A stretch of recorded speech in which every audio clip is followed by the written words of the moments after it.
Kfar Etzion is an Israeli settlement and a religious kibbutz located in the Judean hills between Jerusalem and Hebron in the southern West Bank. Re-established in 1967, it is located 4.7 kilometers from the Green Line west of the separation barrier and falls under the jurisdiction of Gush Etzion Regional Council. In 2011, Kfar Etzion had a population of 872. History. Migdaleder. In January 1927, the Zichron David Society, a group of 160 Orthodox Jews from the Mea Shearim neighborhood of Jerusalem, established a small farming community, Migdaleder, on land south of Jerusalem. The name was taken from a verse in the Bible, Genesis chapter 35 verse 21, which referenced a tower by the same name. During the 1929 Palestine riots, Migdaleder was attacked and destroyed.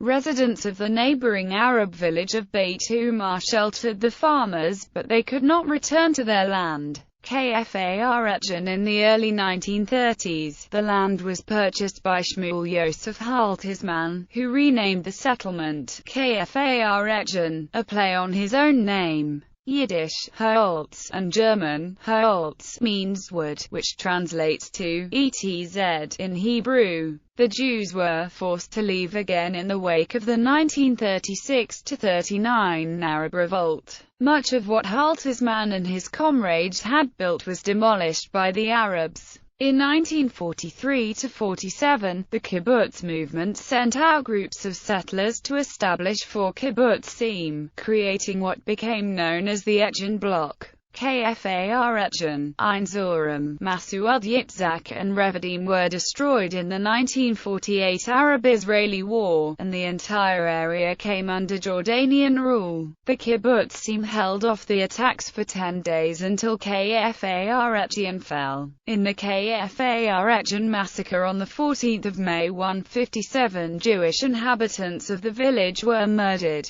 as all but 4 of the inhabitants were executed by Arab Legion and irregular forces. The other 3 kibbutzim surrendered. The inhabitants there were taken as prisoners of war and released 9 months later. In 1967, Israel gained control over the West Bank in the Six-Day War. The Israeli cabinet decided to re-establish the settlement of Kfar Etzion despite receiving legal advice that establishing such settlements in occupied territory would be illegal under the Fourth Geneva Convention. A key figure identified with Kfar Etzion's re-establishment after 1967 is Hanan Porat, who lived on the kibbutz as a child prior to its destruction in 1948. Another figure involved in Kfar Etzion's resettlement is Eliashiv Knoll, a rabbi of the community, whose father fought in Israel's War of Independence and was captured during the war by the Jordanians.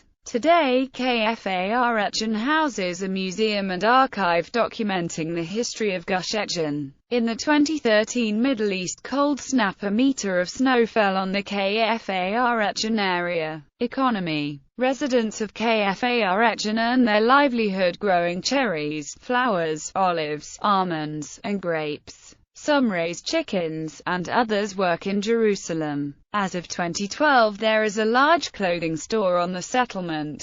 In 2012, the price of a 120 square meter home on the settlement was 1.1 million Israeli new shekels, while the price of a 200 square meter home was 1.8 million Israeli new shekels.